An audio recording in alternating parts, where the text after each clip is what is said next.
beats me," said Hagrid, clapping a hand to his forehead with enough force to knock over a cart horse. And from yet another pocket inside his overcoat, he pulled an owl.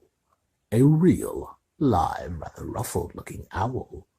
A long quill and a roll of parchment. Between his teeth, he scribbled a note, which Harry could read upside down. "Dear Mr. Dumbledore, given Harry his letter, taking him to buy his things tomorrow. Weather's horrible. Hope you're well, Hagrid."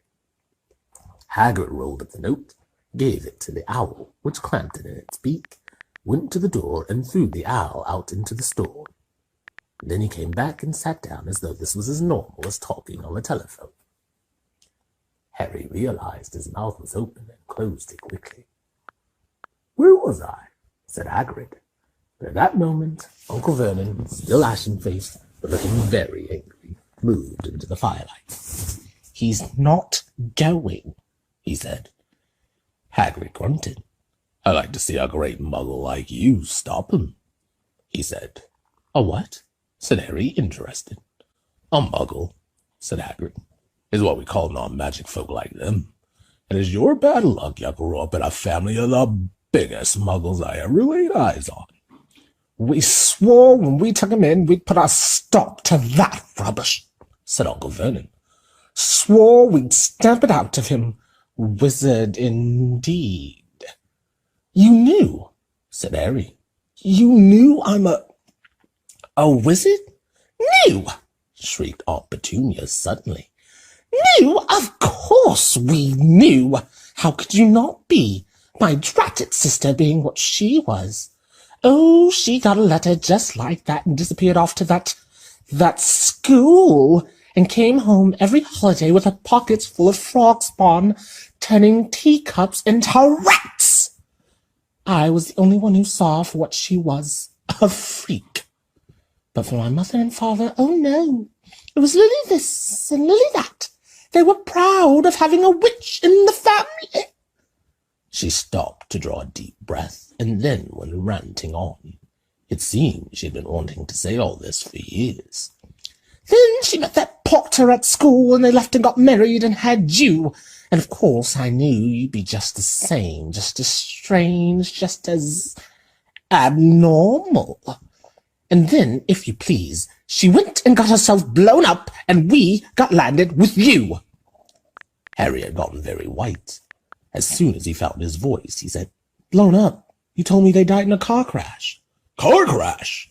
roared Hagrid, jumping up so angrily that the Dursleys scuttled back to their corner. "How could a car crash kill Lily and James Potter? It's an outrage, a scandal. Harry Potter not knowing his own story when every kid in our world knows his name." "But why? What happened?" Harry asked urgently. The anger faded from Hagrid's face. He looked suddenly anxious. "I never expected this," he said in a low, worried voice. "I had no idea when Dumbledore told me there might be trouble getting hold of you. How much you didn't know. Harry, I don't know if I'm the right person to tell you, but someone's gotta. You can't go off to Hogwarts not knowing." He threw a dirty look at the Dursleys. "Well, it's best you know as much as I can tell you, mind. I got to tell you everything. There's a great mystery parts of it." He sat down, stared into the fire for a few seconds, and then said, "It begins, I suppose, with a person called. But it's incredible you don't know his name. Everyone in our world knows." "Who?" "Well, I don't like saying the name if I can help it. No one does." "Why not?" "Gulping gargoyles, Harry. People are still scared. Blimey, this is difficult. See, there was this wizard who went bad. As bad as you could go. Worse than worse. His name was..." Hagrid gulped, but no words came out. "Could you write it down?" Harry suggested. "Nah, can't spell it." "All right. Voldemort." Hagrid shuddered. "Don't make me say it again. Anyway, this wizard, about 20 years ago now, started looking for followers. Got 'em too. Some were afraid. Some just wanted a bit of his power, 'cause he was getting himself power all right. Dark days, Harry. Didn't know who to trust. Didn't dare get friendly with strange wizards or witches. Terrible things happened. He was taken over. Of course, some stood up to him, and he killed him. Horribly. One of the only safe places left was Hogwarts. I reckon Dumbledore's the only one you-know-who was afraid of. Didn't dare try and take him to school. Not just then, anyway. Now, your mom and dad were as good a witch and wizard as I ever knew. Had boy and girl at Hogwarts in their day. Suppose the mystery is why you-know-who never tried to get him on his side before. Probably knew they were too close to Dumbledore and wanted anything to do with the dark side. Maybe he thought he could persuade him. Maybe he just wanted him out of the way. All anyone knows is he turned up in the village where you all was living on Halloween 10 years ago. You was just a year old. He came to your house and Hagrid suddenly pulled out a very dirty, spotted handkerchief and blew his nose with a sound like a foghorn. "Sorry," he said, "but is that sad? Knew your mom and dad and nicer people you couldn't find. Anyway, you know who killed him. And this is the real mystery of the thing, he tried to kill you too. Wanted to make a clean job of it, I suppose. Or maybe he just liked killing by then. But he couldn't do it. Never wondered how you got that mark on your forehead. That was no ordinary cut.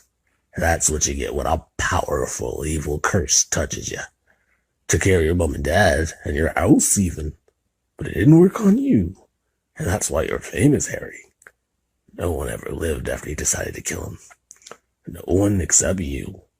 And he killed some of the best witches and wizards of the age. The McKinyons, the Bones, the Brewets. And you was only a baby and you lived. Something very painful was going on in Harry's mind. As Hagrid's story came to a close, he saw again the blinding flash of green light more clearly than he had ever remembered it before. And he remembered something else. For the first time in his life, a high, cold, cruel laugh. Hagrid was watching him sadly. "Took you from the ruined house myself, on Dumbledore's orders. Brought you to this lot."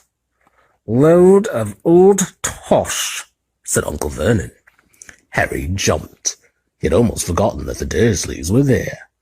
Uncle Vernon certainly seemed to have got back his courage. He was glaring at Hagrid, and his fists were clenched. "Now you listen here, boy," he snarled. "I accept that there's something strange about you. Probably nothing a good beating wouldn't have cured. And as for all this about your parents, well, they were weirdos, no denying it. And the world's better off without them, in my opinion. Asked for all they got, getting mixed up with these visiting types. Just what I expected.